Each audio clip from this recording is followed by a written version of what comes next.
pretty solid hero if they decide to go in the late game. I always tell people that the further the game goes, the better place you're in as a Faceless Void. Just the strength of the Chronosphere as the game goes on. Of course, getting a refresher orb with that eventually too will just secure you the game. So they might have a similar plan they had last game, but instead of relying on that sniper as a late game hero, they'll rely on the Faceless Void. And they go Oracle for Vici. I haven't seen a lot of Void.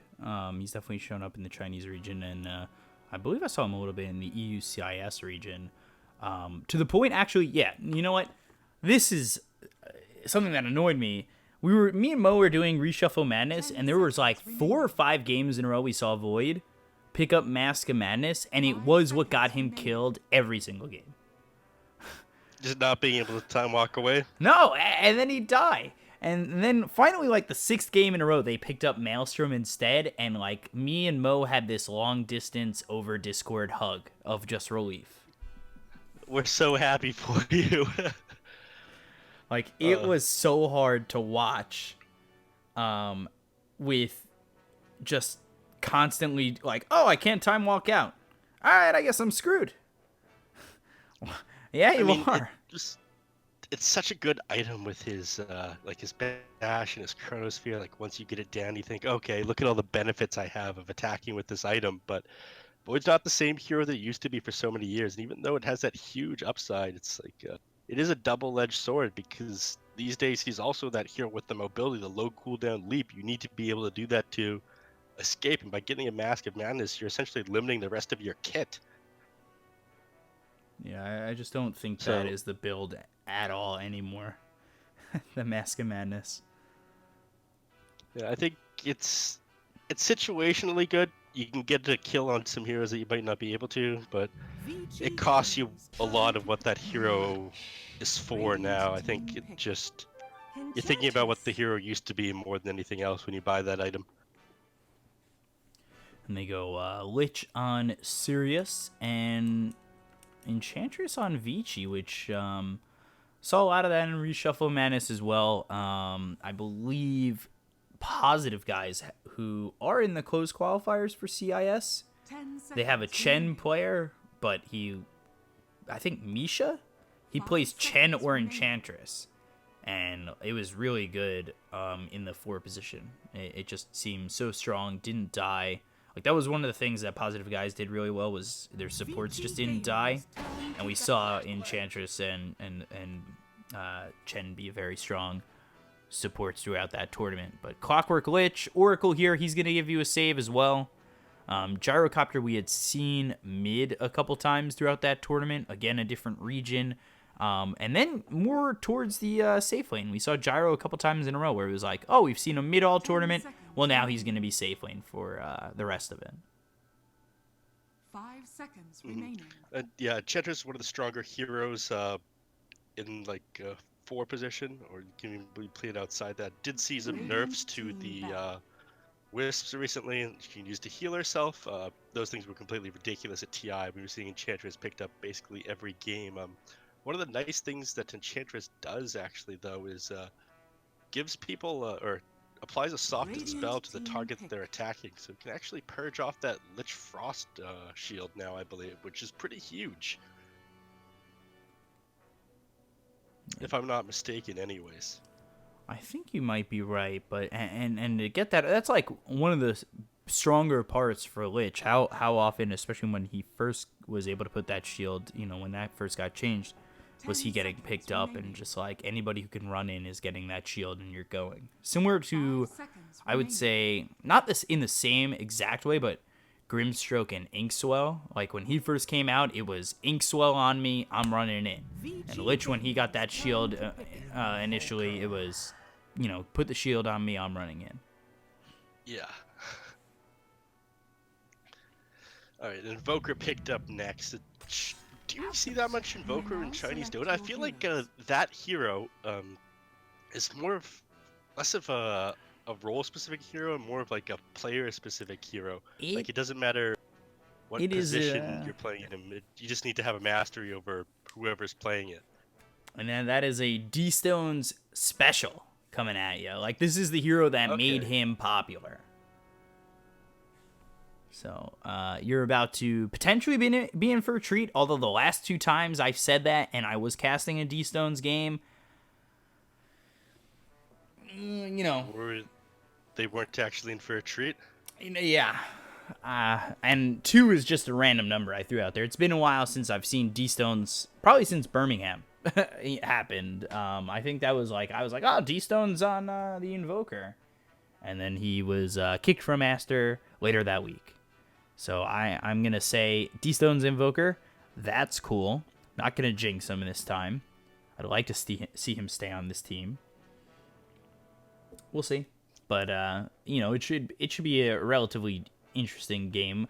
As Mad on the 5 Lich, and then HYM on the 4 Marana, making that an off-lane Clockwork, not something you see all too often. Yeah, that was one of the heroes that wasn't played at TI, correct? I think so. There was like 2 or 3, wasn't there? Yeah, Clockwork was one of them. Although they gave him the buff of increasing the knockback range of the cogs by like 35. No, 15, there it was. 7.22 G, so if you're 15 units closer to them, you will be knocked back now.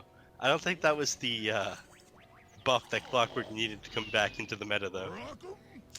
What do you think holds him back? Like, is it just the early cooldown on his hook shot? Like, what's not making him a more viable offlaner?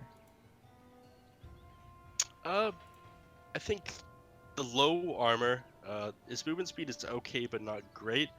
But the fact that Battery Assault is one of his strongest moves, and he needs to be away from the creep wave when he's using it.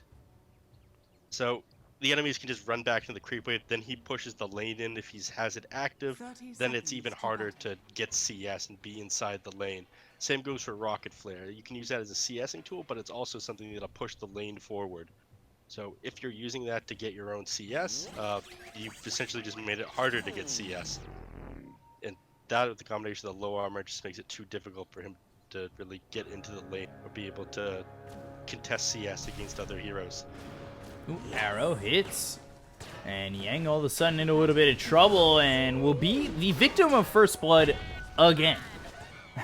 This is not the first time he has been in this situation. PYW now on the run, taking a lot of damage, and HYM has an arrow in a second. And not even going to need it. And, well, DY, thankfully going south, but that's 2 quick kills for Sirius and all the bounty rooms. Yep, and he does manage to get a quick TP out as well. Unfortunately, it's going to take him some time to get back into lane. But you're up a lot of gold right now with all those bounties, those 2 kills. Yeah, you ever have a before minute 1 1K advantage? I have not. I like the looks of it, though. Oh my god. And of course, this is against an Alk, so it will probably fade really, not really quick, but relatively quick. But to have this lead to start is huge. Yeah, absolutely. That's what you want to do against Nuck. You want to get a gold advantage as quickly as possible, and you want to press that against him. So if they're able to press this advantage that they've gotten, kind of snowball their lanes with it, then they're in a really good place. That's exactly what they're doing. And Clockwork's one of his first items that he's trying to get here. He has lined up his boots of speed, so he might be able to chase this gyrocopter down. But I think Battery Assault is just like a poor man's Rocket Barrage, in my opinion. It's the tinier mechanical Rocket Barrage. Exactly. The amount of damage. They nerfed that at earlier levels, but the amount of damage that thing can do if you're not being arrow. is insane. That'll land, so HYM is on it. Should be 3-0. And it will be. Guevara getting the kill, so boosting his net worth immediately. Are we going to see a clock game of the century right now? We might. I mean, this is one of the heroes that can't do as much with net worth advantages as, say, somebody like a sniper who would play the offlane role. Yeah. But he does have some interesting utility if he's able to get gold advantage pretty quickly, depending on who he's playing against. The amount a good Clockwork player can do and a bad Clockwork player can do is like night and day. And speaking of... Yeah, now the Gyro in trouble. Something I failed to talk about, too, is This is Ori on the gyrocopter in the off lane, where Paparazzi, or Eurus, for those who are, just watching, is mid with this Alchemist. So, maybe Ori's not feeling as comfortable in this off lane where he's, natural mid lane player. I feel like sometimes you see that, where it's just like, don't die too many times. I know you're not comfortable here. Just try to do what you can. Yeah. And he hesitated before TPing right back down, so I think he was ready to throw into the towel heading down to this lane. His team Oh, says wow. no. They're finding DY too. This lane is going horrific for Vici. What a revenge for Sirius, up 5-0. For all you European fans out there. They're just completely taking advantage of this, I guess, poor positioning from VG. I mean, maybe everyone forgot how to play against Clockwork because it's been so long since anybody's seen him. That tends to happen once in a while. Just, and I think it's one of the advantage of some players with specialty heroes. And I'm going to stop myself short because I think Tiny's about to go down. And he's in trouble with Mad and HYM giving chase. It would be interesting to see Clockwork just come around and be like, I'll take the kill. But it is Mad who finishes him off, and now 6-0 to Sirius. I'll keep it European friendly. It puts a lot of pressure on this Enchantress and Alchemist to do well, and if Alchemist isn't able to get a quick Radiance up, they're going to be in a lot of trouble, and it looks like he is winning in CS. Well, actually, I take that back, given how denies work now. He's about even with the Invoker at the moment, but Enchantress, I feel like, isn't doing well enough against this Faceless Void to warrant bottom not being a problem. The question also is, how quickly does Clockwork get 6? And when you're having a lane as good as this, are you moving immediately with Hookshot? Radiant's top tower is under attack. I would try and find something on the Alchemist pretty quickly after getting 6, and then kind of let my safe lane farm, let my supports farm the safe lane. But I'm not sure Alchemist is going to let him do something like that, because again, you're going to be near creep camps with the Alchemist. Your HP pool is pretty high, and your main damage source on the clock is that battery. Great leap away there. Get away from our bounty rune. Yeah, but HYM calling that avalanche from 1.609 kilometers away. For the American fans, a mile. But, really doing well there. I'm switching it up. Canada, we're European friendly, then we're metric friendly. You gotta stay on your toes. The Eurus is getting found out by Mad. Like, this isn't exactly the best spot to be in. Like, yes, this Lich is gonna eat some damage. PYW forced to rotate. They know Eurus is nearby, and they should be able to clean up this first kill on Mad. But I say that, and PYW running low on mana. And then this is just space. Pure space. 2 supports coming over. Yeah, and they do clean him up in the end, but again, all that space that he just made. I think they made the right move trying to chase the Alchemist into the jungle, but they don't really have the tools for it by themselves. And it is quite easy to rotate supports there, especially given how close he's farming to that shrine there. So you want to rotate the Clockwork, but like I was saying earlier, the battery assault is your bread and butter for the Clockwork as far as doing damage to these heroes, and you can't out damage Chemical Rage. Well, you can slightly out damage Chemical Rage, but like it is so minuscule, but that all of his teammates will be there and able to help him after like a couple of seconds, and his HP won't be that much lower. So maybe the Clockwork really isn't the tool for fighting that Alchemist. Unless you can find a good ward in the jungle spot when that Chemical Rage is gone, and then get in there. But again, they have to find the wards, and already DY preemptively with that sentry. Meanwhile, Mad dying for the second time. We don't need to see reruns. It's more, how long are they going to be able to keep this jungle open for Paparazzi? And they used Hookshot. They did. He used it, and he did get a kill out of it. He was trying to get on that gyrocopter and get a cheeky kill. Unfortunately, Tiny was there with the save, threw the avalanche out on him. Actually, see Clockwork rotating now, so they realize that this Enchantress is a little bit of a problem, and maybe he'll rotate into the jungle to try and get this Alchemist afterwards. Nobody down the safe lane though, so wasting a little bit of resources there. Yeah, a bit surprised to see Guevara coming over. Unless they could get a kill, that would be, you know, well worth it. They've got the Sunstrike and the arrow. Easy does it to kill off the offlaner for Vici. And now Guevara dominating, much better than the Kunkka game we saw previously. 12 seconds till the hookshot's up, so they're going to rotate through the jungle. Like, this is going to be pretty smooth transitioning over towards mid. Yeah, but I'd even argue that the time it takes to make these transitions aren't worth it. Like, you rotate 3-4 heroes onto the Enchantress to get a kill. Although, You take the Tiny down, but Gyrocopter is farming at the same time. Alchemist is farming at the same time, and that's exactly what VG wants. I would say the only It's not like thing she's doing. is that he didn't use the hookshot, but now he's stuck in a pretty interesting spot. Doesn't land the hookshot on DY. The leap forward might be able to kill off this Oracle and should be able to. But the arrow misses. DY staying stationary, and that'll allow this Sunstrike to land. As rotations from Vici are heavy, but only secure a kill. Clean Sunstrike, but Dire's top tower like is under pretty attack. chaotic fight overall. But if you are VG, you're happy about all these developments. I mean, the 2K gold lead that was at like 4 minutes into the game has declined to like a less than 1. Meanwhile, Dire's all right, I top take tower back what I is was under about to say. I was going to say Gyrocopter was getting exactly what he wanted, but I don't think he saw that one coming. Ends up dying. I was looking at the recap as I looked at Mad die in the jungle, and then all of a sudden, Ori's dead again.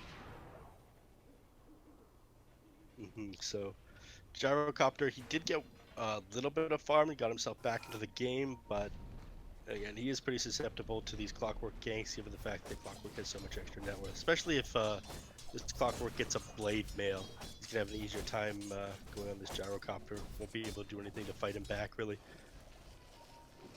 You have to save in the form of Oracle, but Dire's bottom tower he's not is level under 6 attack. yet, and even with a tome, he won't quite be there. Coming back towards bottom is Ori. Arrow hits. The look for the Sunstrike won't land on DY. Rotations heavy again. Homing missile will eventually hit on HYM, but good cogs there from Guevara. Meanwhile, they'll lose Mad, who is being the sacrificial lamb to slaughter, because he has died 4 of the 5 times. He has been 80% of the deaths, which I think is fine. I think you're happy about that. Yeah, you're fine if it's him, and he played this role a lot last game as well. I mean, he was making a lot of space for his team and being the sacrificial lamb. When his team was kind of boxed into the base, he would show himself at the same time, or kind of stop the enemies from getting onto his carry and whatnot, just by putting his body in the way. Radiant's bottom So, tower as much is as under it's not a attack. 2,000 net worth lead right now for Sirius, it's still even against an Alk, so you're kind of okay with that, but you have to slow him down. One of the things you see a lot is like, yeah, we've got all these kills, we're doing great. But you forget about the Alchemist, and now you've lost Doodle top. Like, things could spiral very quickly if you allow him to finish this Radiance with no punishment. It goes back to what I was saying last game. You're trying to figure out, okay, what's the enemy team's goal? They want the Alchemist to get the Radiance as quickly as possible. Are we going to let them do that? Is it worth it for us to let them do that? I don't think Sirius have that, like, huge game plan at the moment. Like, he has his Radiance up and ready to go now. Hook shot. Now the cogs right as his ulti dissipates, and Sunstrike right there to kill off Paparazzi.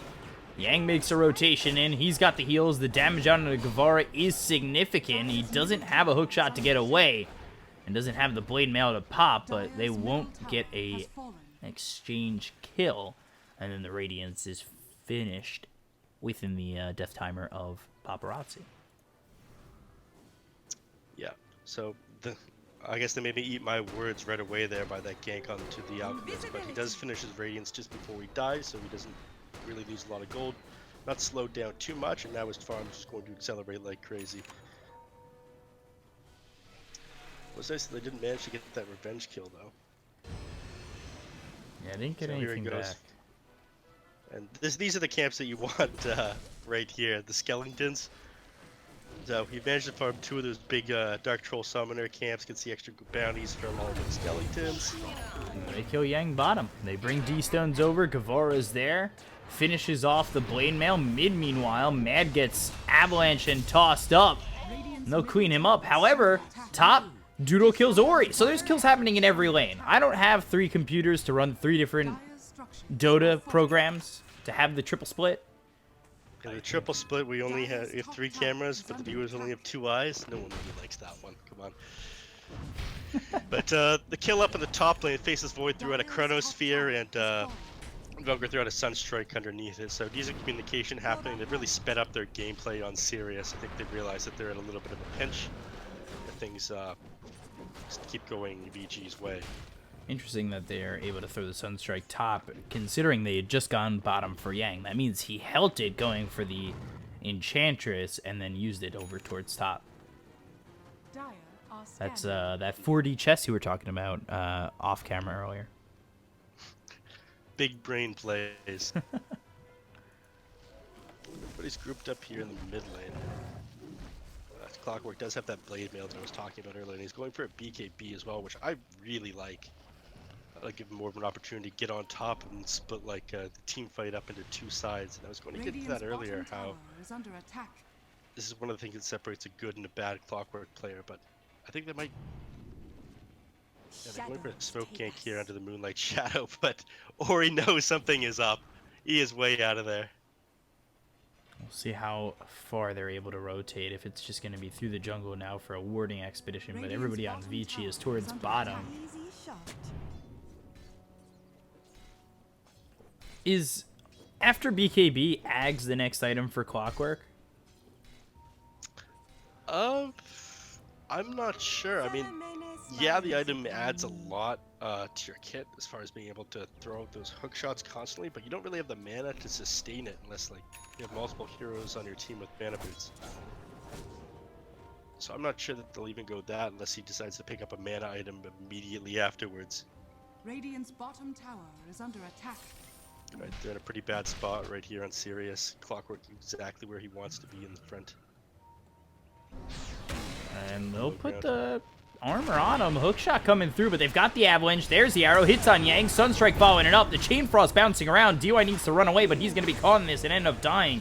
They lose the Oracle, so now they have no save. Great Chronosphere from Doodle. The call down is out, but Doodle just doesn't have the follow-up damage. HYM, he needs to run. Leaps away, but that impetus is going to hit hard, and they will get the kill. Double kill on D-Stones and HYM. That goes really poorly for Sirius, despite the great initiation. Yeah, that looks so good for them at the start there. They knew all the enemies, who all the enemies were down there. They knew how to take the fight. And they had the amazing Chronosphere. One thing I missed there was where the Chain Frost went. Did it just bounce over to the creeps and then stop or something like that? I feel like they had everything they needed, but the damage wasn't there. Yeah, it went over to the Oracle by the neutral camp that's nearby, and then after it killed him, that was it.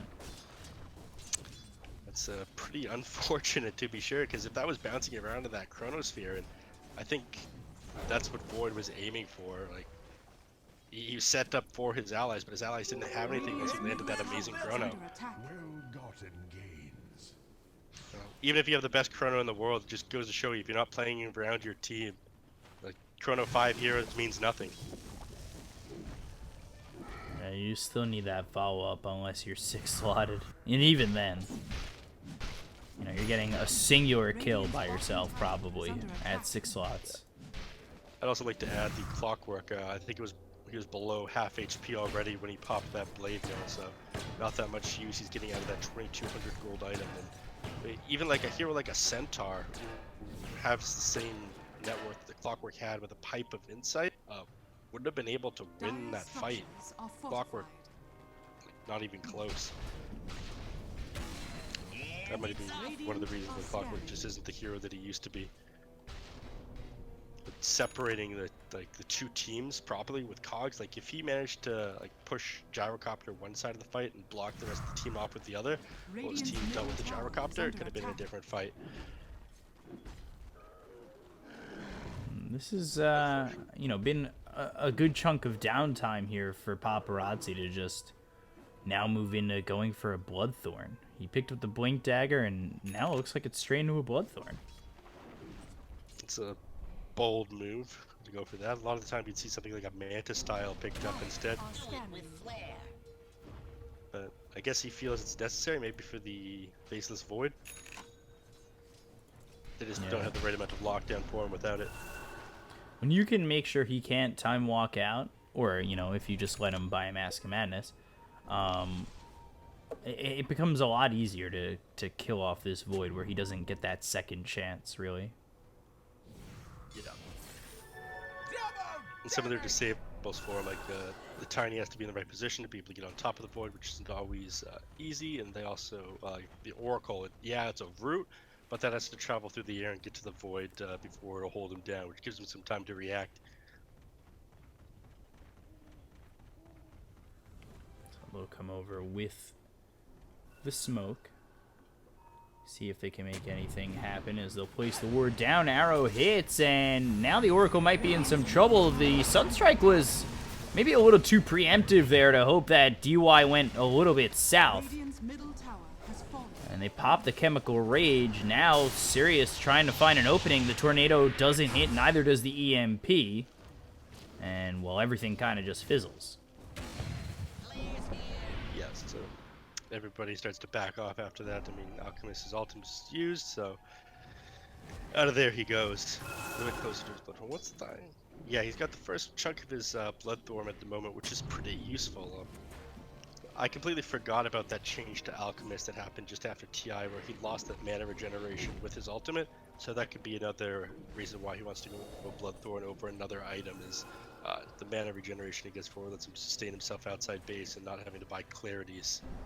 Yeah, he went Bottle, where I've seen a lot of Alchemists go Soul Ring. Well, I think it's just because he's been farming the jungle, he's been farming some of these, this triangle, so he's positioning himself right beside the rune every time it's about to spawn. Okay. So instead of making his allies the slave to pick up the baddie rune, he does it himself and gets mana for it. Which he's about to do right now. Oh, look at this stack. Can he get this again? Oh. There it is. Help yourself. Paparazzi. Nice little, what, quadruple stack in there? 1, 2, 3, 1, 2, 3, 1, 2, 3, 1, 2, 3. There it is. Little quadruple stack. Chonky boy ready to get some farm. That's a big chunk of gold ready to go. And actually, being so willing to share it with his friend Ori. This is great. This is friendship, guys. This is what it's all about. Dota brings us together. Livid about that. Any of my friends would just lose it at me. If I was that gyrocopter. I mean, I'd still do it, but still. Yeah, this is, well, actually, Orchid into Heart. Not actually going to finish off that Bloodthorn. Dire's top tower Interesting. is under attack. I mean, it's gonna do the same thing as a Bloodthorn, it just doesn't give you this true strike or anything like that, so it makes sense that he would stop there instead of spending all the gold on the Chrysalis and the recipe for it. Where are you going? Oh boy, Guevara. In a real bad way, pops the Blade Mail again a little bit late, and then the Avalanche toss. Yours, I'll take another one. Or Yang will. Just like I wanted to take that camp. I guess my teammates will take it for me. Beautiful. I mean, I was surprised that the Alchemist didn't stun the Mirana. I thought they were going to let him get away, but Tiny jumped in right after, tossed him right back into the fray, and Mirana went down as well there. So clean team play by VG there, picking up those two heroes. Sirius have kind of slowed down their approach to this game, and I think that has started to bite them a little bit. Dire's middle tower is under attack. Radiant's bottom tower is under attack. Radiant's This is what we were bottom talking tower about with the has fallen. Alchemist earlier. If you let him start to get a little bit of a lead, he's just gonna go away with it. That's what he's doing right now. Once he gets his Heart of Tarrasque and he has all that extra HP, you can't burst him down. He gets even more regen from the Chemical Raid. Invisibility. So we're probably going to see something similar to last game pretty quickly here, where they just choke them out inside their base, because that's Dota at the moment. You don't have the same high ground defense that you had before. You do have the Faceless Void to fall back on, but I feel like you put a lot of your eggs in the Clockwork basket while trying to shut down that Gyrocopter, and he's just not the hero that carries your games. Ooh.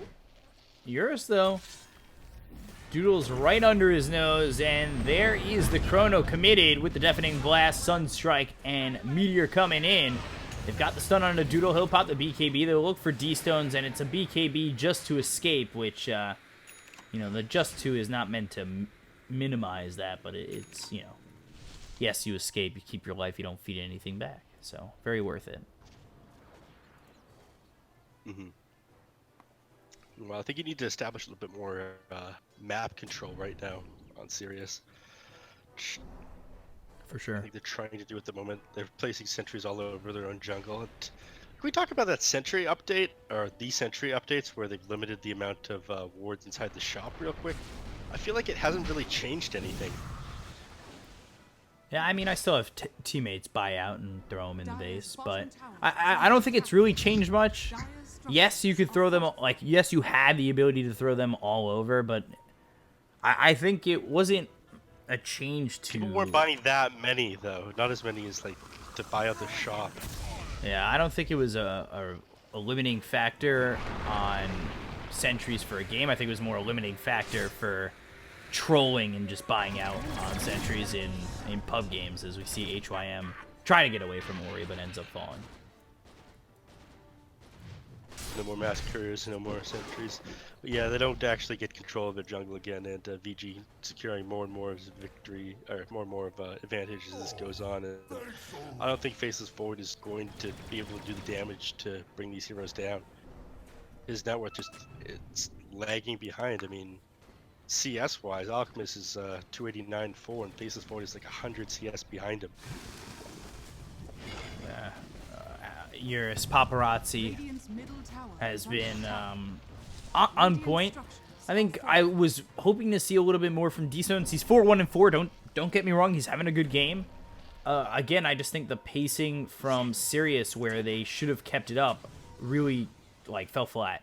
They hit 15 minutes and they just kind of stopped being aggressive. But that being said, again, Paparazzi, can they do anything about this Alchemist? A lot of damage being taken by Guevara. They'll drop down the EMP.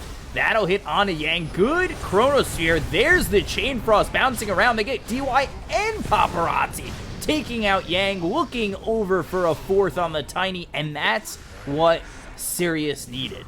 Ori's not the threat. Paparazzi is, and now they'll go into Roche. That's a big fight for Sirius. That was insane, but yeah, that's... You called it exactly right there. If you can bring down Paparazzi, most of the damage from their team just isn't there. I mean, yeah, Tiny was doing a bit with his combos, and Enchantress could do a bit as well, but those heroes go down so fast, you managed to bring down Alchemist as the front liner, and that's what they did. I mean, I feel like the Alchemist held his BKB for a little bit too long in that team fight too. He let his health drop just a little bit too low, then he got stunned out by the Cogs, and then Chronosphere came right after that. So he charged up his unstable concoction, then he kind of hesitated and backed out, and then got punished for it. And I think wasn't really sure what to do. Yeah, and that's the combo we were looking more for when they had that fight by the bottom bounty rune, where the Chain Frost bounced over to DY and went to the neutrals. That Chain Frost was in the Chronosphere, hit the cores, like really did the damage, and that's what they wanted. And as you can see, that's it. That's the big difference maker in these fights right now. Yeah, I mean, they're playing so close together in these fights. The Chain Frost doing a lot, just so much. That not being there for the fight in the bottom lane really, I think it cost them that overall fight, and it was like a 4-0 wipe. Yeah, it was pretty devastatingly one-sided. But on top of that, it's like, you know, the Lich gives you that Chain Frost. The Chronospheres have been nice, and that's a choke point right there. They're by the stairs trying to escape, and all of a sudden, like, EMP's pushing you one way, Chronosphere, as you're coming down the stairs, like you're being funneled into the Void's hands. It was very well played by Sirius and D-Stones. You know, we're not really seeing too much of him, not like this crazy amount, but what we have been seeing from his Invoker right now has looked really good. Yeah, I mean that's exactly what you want in a team fight with Invoker. Anything that you can kind of funnel the enemies in, like you can get huge meteors, EMPs, tornadoes, Cataclysm. Like he's so good for taking fights on the high ground for that reason as well, because all the enemies are going to be grouped up and try to get up Radiant's down top that tower ramp. is under attack. Radiant's top tower And has it fallen. makes sense that he would be just as good Dire's over bottom there tower nearby is the under shrine. attack. Dire's Speaking of bottom fights by tower the has shrine, we're fallen. probably about to see another one. Yeah, fool me once, I feel like shame on you. Fool me twice. Radiant's Force top staff me tower out of is here. I'm under out. attack. See ya. Please. If they lose Paparazzi there twice in a row, that's gonna really feel bad, because you kill Alchemist 1 or 2 times in a row, and the advantage he gives you kind of falters off, especially when the rest of your team doesn't have nearly as much farm. Oh yeah, it's a gold pinata. That's how I see it. Like, you kill him, you get an item, you kill him, you get another item, and then you just snowball your way to victory. Just really depends Like, on how many Alchemist- times they spin you around before you're able to swing at that pinata. True that. Alchemist is one of those heroes, I guess, a bit like Anti-Mage, where if you're dead and not on the, if you're not on the map, pushing and getting that gold advantage that you're better at getting than a lot of other heroes, it hurts you so much more than it would hurt somebody like Phantom Assassin or Gyrocopter. PYW manning the fort, but here they come with the Yules. They'll throw the arrow. The impetus damage coming out from Yang. The blink forward from Paparazzi, and now they put the ice wall down. The BKB is going to be popped by this Alchemist chasing the Mirana. The Radiance will burn him out. He'll buy back immediately. D-Stone's also popped that BKB, as did Guevara. They've lost the tiny Chronosphere on 2. Cataclysm to follow it up. They've got the kill on a DY. Chain Frost bouncing around, and they take out Ori. And they are looking for more. They'll find it in Yang. They don't care about the untouchable. Paparazzi's nearby. They need to be careful on this Alchemist. He's going to come behind the wave, but if he gets caught, that could become a huge problem. Another good win there for Sirius. A good play here, though. They do have the creep wave with them, but he can limit some of the damage that they are doing by cutting this creep wave. Radiant's courier has been Oh, killed. not a lot of big items there. Not any big items there, but Courier dead is Courier dead. I'm not sure that they're going to be able to take the Bear Axe here. Take out the tier 3, though. Buyback is available on the Gyrocopter. Dire's middle tower has fallen. Yeah, they do think better of it. But that opens up the shrine and gives them tons of map control. That it looked like VG was starting to take the game away, but some of these team fights from Sirius have been absolutely insane. They're getting exactly what they want. They're getting these big chronospheres and combos with the Invoker. Great arrows from HYM. What the ring is? Nailing the big bad Paparazzi. I think somewhere in some universe, Lady Gaga is the most mad about the name change. The game change. All right, you're gonna have to. The name enlighten change. me on Sorry, from Paparazzi to Eurus, with her hit single Paparazzi. Okay. I was Yeah, no dad jokes allowed. somewhere. I guess I have a kid. I don't know, but In some universe, you have a kid.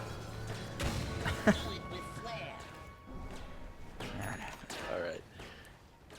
But you're pretty happy about this on the side of Sirius. You're up gold advantage against an Alchemist now. You've taken... Oh, okay, never mind. I thought they had taken one of the shrines, but They started. They started taking that one. They thought better of it. All the heroes were up, and they think, okay, we're ahead, yeah, but we're not ahead to the point where we can fight under a place where they're free to buy back in TP too. they did have a smoke on that Courier. That might hold them back on, a smoke Moonlight Shadow move, but that doesn't mean they can't still make a move with just Moonlight Shadow. They come over. PYW's here. There's the tornado with the ice wall. It's hard to get out of this one as, well, the whole team is here for the side of Sirius. There's worse targets to lose, but you are playing into Sirius's hands. They can run through your jungle now and take control of. See if they manage to get these 2 wards here.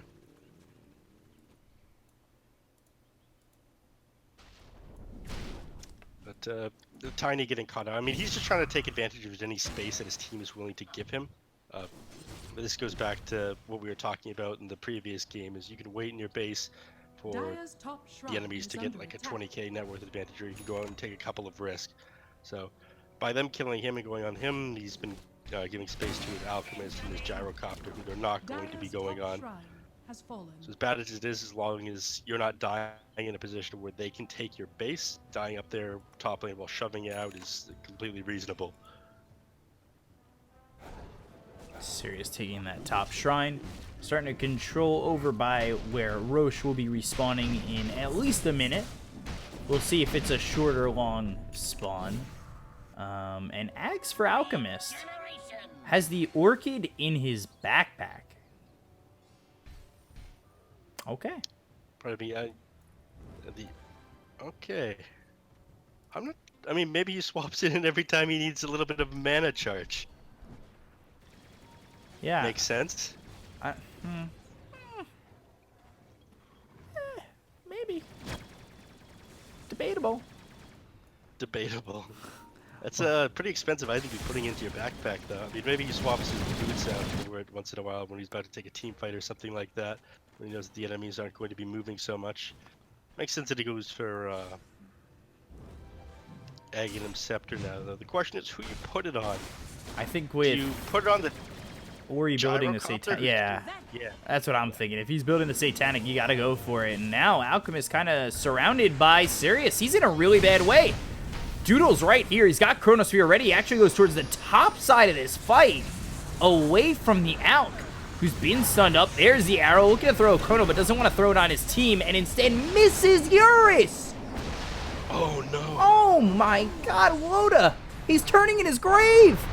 Yang comes over. By the way, Loda not dead. That's just an expression. I just want to make sure that everybody knows that and is clear about that. As Ori, he pops the BKB. They go for the hook shot out, and Guevara's dead. This is going horribly for Sirius. You really held that Chrono way too long and then missed the opportunity with it. His team's got to be so upset with him now. Jeez, that's the one hero he has to hit. Like, nobody else matters in that team fight. You need to hit that Alchemist and bring him down. That's what's won you every single other fight so far. That's what that ability's there for. Like, missing that was such a whiff, and it cost them the team fight. That's... and is the only equivalency I can really think of off the top of my head. When pitchers give up a bad pitch in baseball, American cricket, for some of you. Go on. Now I understand what you're talking about. Continue. When you try to place a pitch too much, you end up you end up like really trying to pinpoint it. You're gonna throw a poor pitch, and it's gonna be right there down the middle for a home run to get hit. He tried to place that Chronosphere way too much. Like, that was... You could see him. He went towards the top of the map, held it, let Paparazzi continue to survive in that fight, when I think, really, he could have just thrown the Chronosphere. It would have caught the Clockwork, yes, but you've got the follow-up from your other heroes. Clockwork's not exactly your follow-up hero in a Chronosphere anyway. No, that guy, he separates the team in these team fights. He does a bit of damage, but he's not the bread and butter inside these team fights. Once he's in there, he's like a suicide initiator. You don't need him to be doing the damage and worrying about like where he is in conjunction to your Chronosphere. Exactly like you were saying. That's going to cost him quite a bit, because that was the pre-Gyrocopter Eggs team fight. Like, he is so much stronger now that he has that Satanic and Aghanim Scepter. He didn't have either of those items for that fight. Arrow hits on the Yang. But no follow-up. Yeah, you've losing that team fight essentially lets Alchemist pass the torch to that Gyrocopter instead of snowballing that advantage that you had beforehand, being able to take a Rex. Yeah, that advantage came with map control, potential Roche control. Now, you know, Vici's sitting in this spot where they're staying by the Roche pit. They're you know, without the shrine, would have been a little different if, you know, Sirius don't win that fight. But right now, Vici feel comfortable to stay by this pit, to continue to farm the jungle with the Alchemist and keep everybody nearby. So this is a risky take from Sirius. And they'll spot it. I'm not sure that they're that much stronger than them, though. I don't think they can take this Roche fight.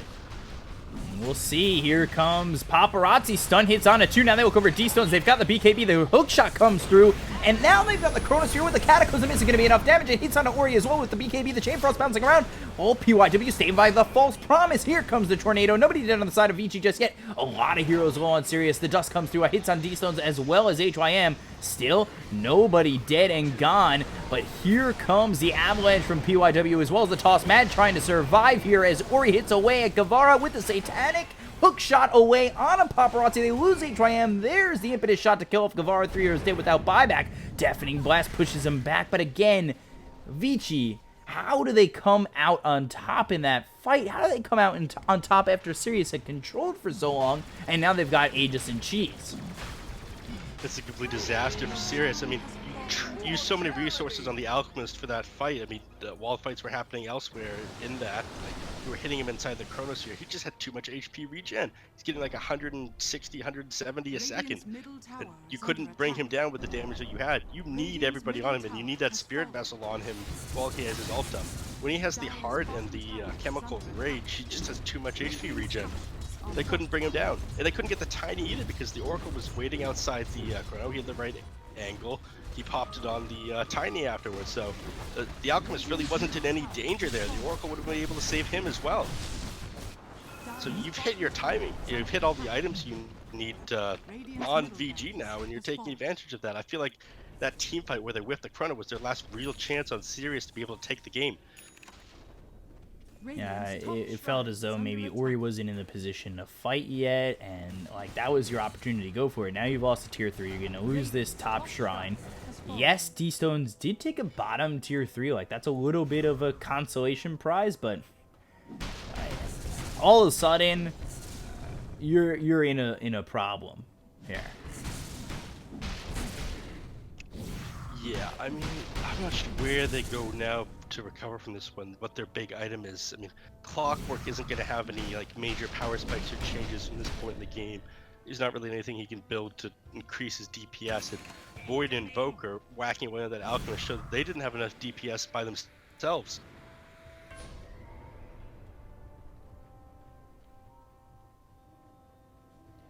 They decided to back off after that one, though.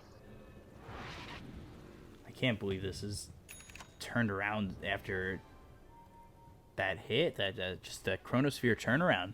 Now the Bloodthorn comes out from Alk. What did he take away from his kit? Radiance. Yeah, there it is, the Radiance. That should have been obvious for me, as it's not glowing inside his inventory. Or outside of his inventory on his hero. Get a little bit of a glow when they're carrying it. Where's my princess? Illusion. Feels naked without it, though. You don't farm nearly as fast. But now he's got that Bloodthorn. It's out of the backpack. Hook shot. And then a cool kind of push there with the cogs to put him into the arrow. Ori as well needs to be careful. The BKB is going to be popped by Guevara. Ori still sitting a little low, but the False Promise finally saves him, and now they need to run. They'll charge up the Chemical Rage, and it's going to be avoided by Doodle. Pop the BKB. The Tornado also hits on Ori. That'll take out the Aegis. Yang, meanwhile, he's nearby, but the Chronosphere sets it up as he comes back from the Aegis. They've got the Meteor 2 times on him. Cataclysm again comes through. Now they're going to chase on Yang with the BKB. The Bastions are hitting away at this Enchantress. They've bought back on Ori. Oh, the radical deafening blast coming in. I couldn't think of the word for a circle around him. AoE, there it is. But they're going to take out HYM. They've got themselves at least one. The Tornado finally comes in with the Ice Wall on the feet of this Alchemist. But buyback's committed. They'll take a tier 2. If you were watching that in that fight, the Faceless Vogue was panicking once he threw that Chronosphere down. He didn't know who he could attack and what to do. And they did manage to take down the Gyrocopter, but he ended up buying back, selling all of his items, buying Boots of Travel, and getting back in there. They're ready to take this game right now if he's pulling a move like that. They know that they don't have the abilities up. Ooh, hook shot. Paparazzi needs to be careful. The Cogs push it back into the high ground. If they can get the Bashes, they might be able to get the kill on Eurus, but the Avalanche through from the low ground. Woo! And they're keeping them close. They need to be careful. Spirit Vessel, cold snap. Oh, that hook shot could have been critical. Though drop down the meteor. Again, the deafening blast pushing it back a couple of these heroes. BKB's going to be popped by Ori as well as Doodle. They've got the tornado. Hits on 2. Now, running away is D-Stones. He'll pop the BKB as well as there's the blade mail from Gavora locking in the cogs as PYW. The avalanche comes out in a couple as the BKBs are now no longer available for the side of Sirius. My god, there's so many things happening in this fight. I mean, that the game could have ended right there. The Alchemist threw that unstable concoction at melee range onto that Faceless Void over by these trees down here. He managed to pop the BKB as that was flying at him at melee range. They disabled, they disarmed the Alchemist right afterwards as well. You know, which one of them's... None of them, that was the Invoker that did that one. But these fights are getting so close, and Sirius, I feel like, are on their last breath. VG wanted to end the game right there with some of the things that they did, but they did manage to hold. Yeah, they were really looking to just kind of buckle down, and they kind of did hold. It looked decent, but they need everything to hold like that. And I think this might end up coming down to the third Roche if we wait that long. I was talking to you at the start of the game about like the fit power of Faceless Void as the game progresses. I think that hero can do so much. At the moment, he's coming up a little bit short. Him and Invoker both in the damage they can do to Alchemist. They need a little bit more, and the position 3 that they have, unfortunately, doesn't have huge DPS. Hook shot again on a Paparazzi, pushing him back with the cogs. Paparazzi not going into that arrow because of the battery salt.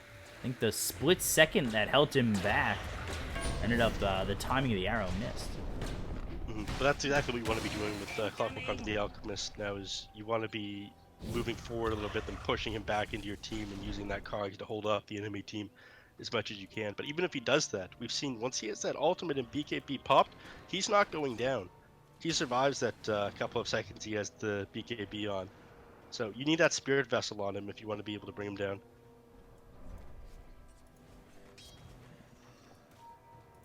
In tough situation for Sirius since the botched fight mid, and it was just throughout that fight a bit of overthinking. You know, you do have the Oracle on the other side. Can you break through an Alch with the Oracle not in a Chronosphere? You know, what can you do even with a Chronosphere on, say, just the Alch or just the Oracle? Like, there's so many factors right now in these fights that are benefiting Vici, I feel like.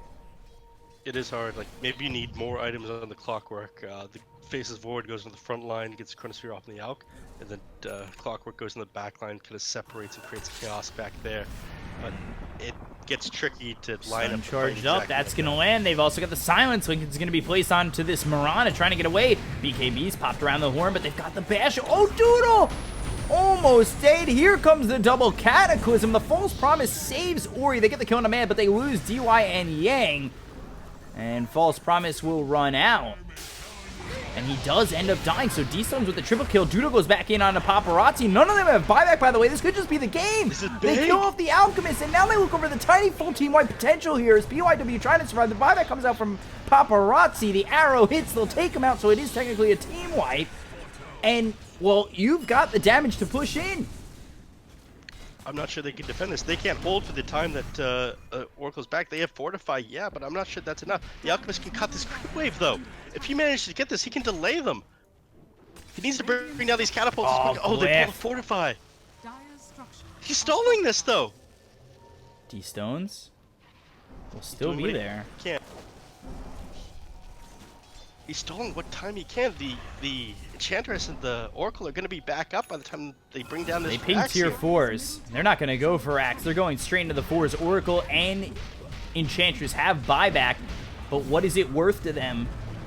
The Alchemist teleporter's on cooldown. Oh, HYM! Be able to end the game before he can get back there.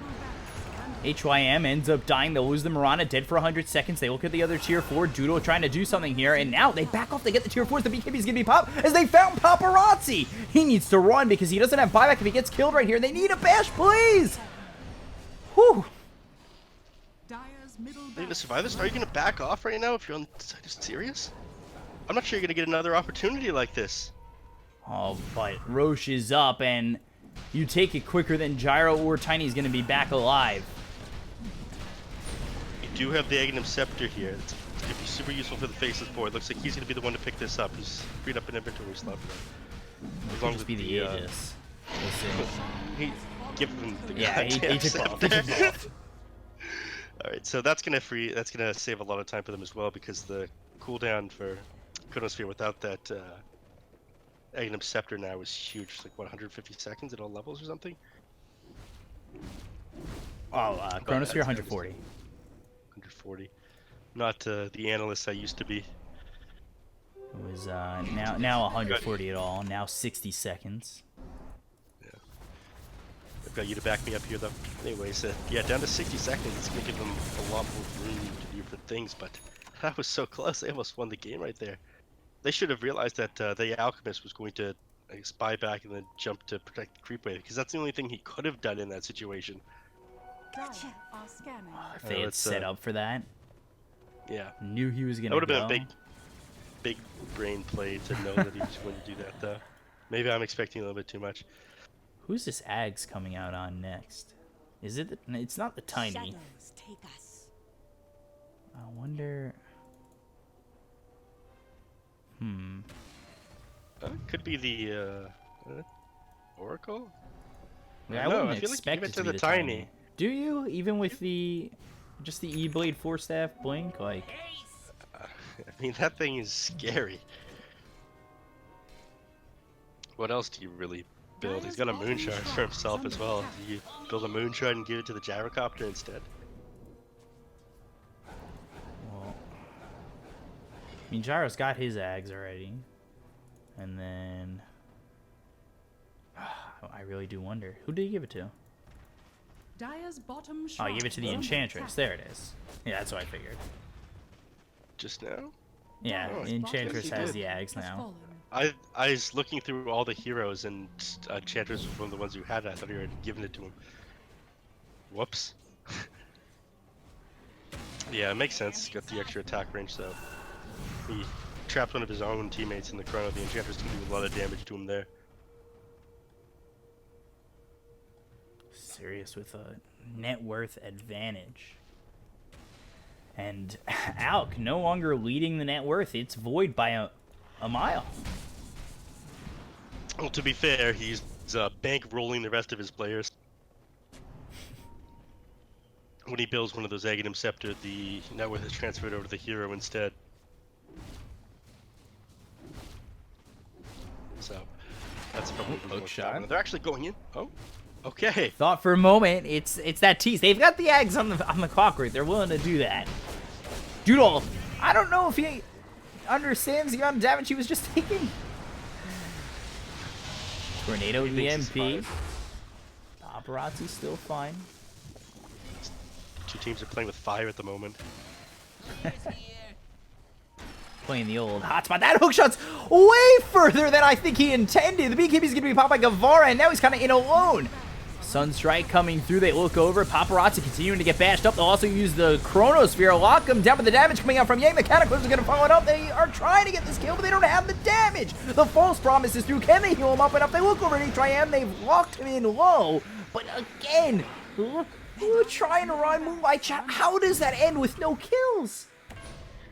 I mean, the Faceless Void went down there, but you see that opportunity, you think you have to go for it, but then Enchantress just does so much damage right now, despite like not being the position one of the two. I mean, you have so many threats right now coming out to VG, and yeah, I think you have the late game if you're serious because of that Chronosphere, but the amount of damage, the difference of damage and like impact of those two position 3s at the moment is night and day. I think like your team overall is starting to fall off when you're serious, and even though it looks like a super good opportunity, you have all the saves in the world on the side of VG. Man, just losing the Aegis, and that's it. Like, both teams' games are hanging in the balance. Although I say that, you've got 3 buybacks available for the Radiant, 2 now for the Dire. Still 2 minutes until you've got it back on the Alk, and just over that for Enchantress. So things are kind of coming back to that 10v10 feeling, where everybody's got buyback. And that makes it so much more dangerous to take a fight into the enemy base. It's because the response time to get back into the fight is so much quicker in that scenario. That's why we see these super long games happen. But you are 6k down on a team against an Alchemist. I mean, you think in theory that the team with the Alchemist is going to eventually win just because you have more Actually, that's not true anymore. I was going to say you have more inventory slots given that you can have Aghanim's Scepter on everybody, but Aghanim's Blessing is a thing now. Yeah, kind of making that not as great. But Not as great, but you need to. Do you have to consume the Ags yourself for that Ags buff? When you have a scepter of your own, you gain the bonus damage and spell amp for each gifted scepter. Like if you have the blessing on yourself, does it still give you that bump, right? I believe so. So that's going to be a lot of damage for Alchemist when he manages to complete it for himself. If he takes this one, and we'll see if He he might does. just give it to the Oracle as well. He's playing the long game. Wait, how much damage is it per Aghanim Scepter again? I'm not certain off the top of my head. I can look this up. I think that's like one of my jobs as an analyst. Ooh, Guevara. Thought about it. Definitely thought about it. Mirana, Deso, 30. Silvercrest, Vlad's, by the way. I haven't looked at HYM's items for a while. Interesting. In my opinion, this they in fact might have been starting to do this. Mirana should start scaling towards being more of a right-click hero because I've mentioned this multiple times throughout the game. I'm sure everybody's sick of hearing it. That this clockwork, the amount of DPS he does, really falls off as the game progresses. So Mirana needs to pick up where he is. Octarine Core, 9 seconds on the hook shot. Hook shot comes through, and, well, that's going to be on a Yang. The Enchantress needs to be careful, but they'll use the unstable concoction. Meanwhile, on the backlines, they've got themselves the Chronosphere. That's going to be on a 2 of these heroes. They'll take out the Oracle with buybacks immediately. Oh, boy, and he's with the Alacrity on him, so he's throwing so much damage out there. That's perfect. I think that's exactly what you want. You get the, okay. Clockwork throws the hook shot out for a little bit of extra movement speed, but you get the Oracle, you force the buyback, and then you get out of there. I think you do that, and you do that to the maybe Alchemist as well, and then you're good to go. And this Oracle is a huge problem. If they can take him out, make sure he doesn't have buyback, like, you wait another 60 seconds, you have another Chronosphere, you can go on the Alchemist or the Tiny or the Enchantress or Gyrocopter without the threat of the save coming out. The Alacrity on Void is kind of gross there. Oh yeah. Just on the backlines, ripping through that Oracle. Looks like a character out of JoJo. Yeah, just ora the entire time. Or the muda Attaboy. muda. Depending on, you know, which part you're into. So They're Vici, grouped up here, they're looking for something. Scanning. yeah, Vici, they're the ones looking, which definitely would be interesting if you know, they're the initiators. Does it, at this point, does it feel better for Vici to be the initiators, or do you want to play the counterattack? I mean, you don't really get a choice when you're against Clockwork, because Clockwork is so amazing as both the initiator and the counter initiator. Also, if you're against if you group up on anybody and you manage to let them get a good chrono on top of like a Cataclysm and a Meteor, you're done for. I mean, that is so much pure damage. So I think you have to be so much more careful with your positioning if you're on Vici. Ease of execution is definitely on the side of Sirius. Hook shot, cogs, but good force staff. That's exactly what they needed, because they could have been in a lot of trouble. But he's got hook shot again. 9 seconds. It's happened, and now you're all of a sudden back in the middle. I don't know why you go down the stairs, but EMP with the ice wall. Arrow's gonna land, but they don't choose to go after this. Now fourth Roche. Wow, paparazzi. That is a very forward approach. could be Cataclysm, Chronos are on 2. They got DOI, so now they have no save. He's dead for 109 seconds. And this is going to be Pop. They'll take out Paparazzi. He's going to buy back immediately. The E-Blade comes down from BYW. The Avalanche toss on Guevara. Takes him out. Dead for 99. He does have buyback. Sirius, though. They back off. This is the time they need to do something with this, though, because the Oracle's dead for, what, 100 seconds without buyback? And okay, they realize it. Clockwork is back up. They need to take something from this. Whether it be Roche or, like, a really big team fight. This is their chance. This is exactly why they went for that Oracle kill with the Chronosphere earlier, then backed off immediately afterwards. I mean, there was such a great initiation under Clockwork being able to get on top of that Oracle when that Chronosphere was up on everybody else. That was exactly what they needed. I was talking about that earlier, but it's like threading the needle. You're not going to get that many opportunities like that. So that's just amazing gameplay out of Clockwork. Now they're trying to find an opportunity. Hook shot goes all the way to the back lines. That's going to hit on Ori with a blade mail being popped. They've got the EMP. They've singled out PYW, but they look over at Guevara, who's taking a lot of damage. He just bought back. The BKB is going to be popped, but not in time. They've got the Chronosphere, lands on 2. Ori gets off the BKB, but Yang goes down. He buys back as well. They look for Ori, try to get this kill. The Deafening Blast comes through, as well as the Hex out onto this Alchemist, taking out the Gyrocopter without buyback. Triple kill here for Doodle, trying to make more of it. He moves forward. He's got the Alacrity, so the attack speed is just out of control. Cataclysm, Ghost Scepter, and now Tornado coming through. Avalanche toss on for these heroes. Can Paparazzi do it? No, he can't. Beyond godlike here for this D-Stones Invoker. They look over PYW. He falls as well. Man gets 2 kills there. Actually gets a kill on a Ward and PYW. Then he follows it up with a double kill on a Yang. And GG is called Sirius steal a game off Vici. Oh my god, that game was absolutely insane. Some of the gameplay out of that Clockwork there, I feel like that hook shot over near the Roche pit in that fight won them the game. They identified what they needed to do, but that was so hard to land. That was incredible. Again, they realized that, okay, this Oracle's dead. We need to take this fight right now. This is where we win the game. I mean, I think they hesitated for a little bit before they decided to follow through with it, because that's a pretty high-risk play. You mess that up, it could cost you the game, but they went for it, and they pulled it off.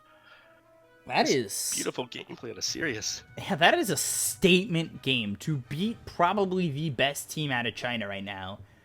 I mean, taking a game, because this is group stage, so you know the way it works right now is the top 2 teams from both groups go into the semifinals, and they get 2 chances at qualifying for the major.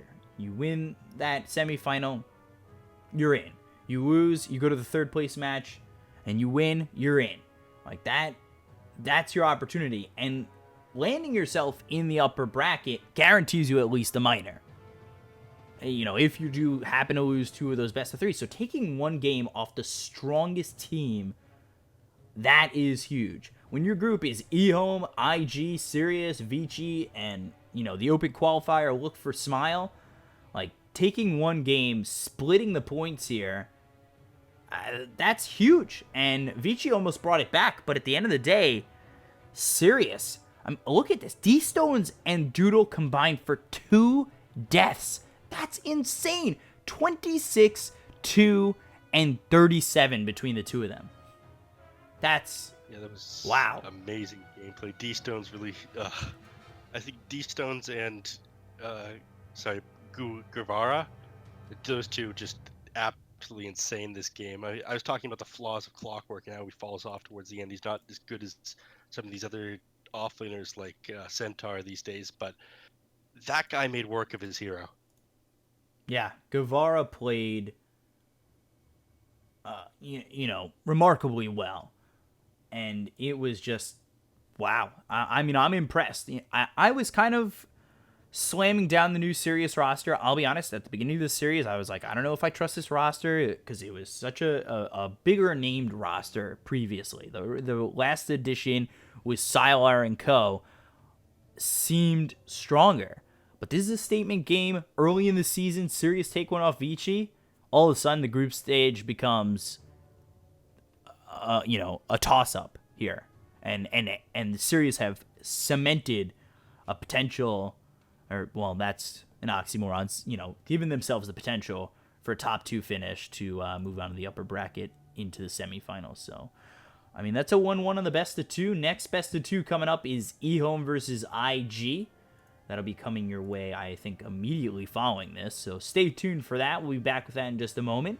I'm your caster BCop, joined here by Neff at BCop92 on Twitter, at NeffSensei on Twitter. Follow us both to know when we're casting. And continue to watch Chinese Dota, because this is, wow, this is exciting as all hell. I'm trying to keep the cursing to a minimum. I'd usually be a sailor at this point. But yeah, I'm excited for the next series. We'll see you in a bit. Yeah, that was insane Dota. See you later, everybody.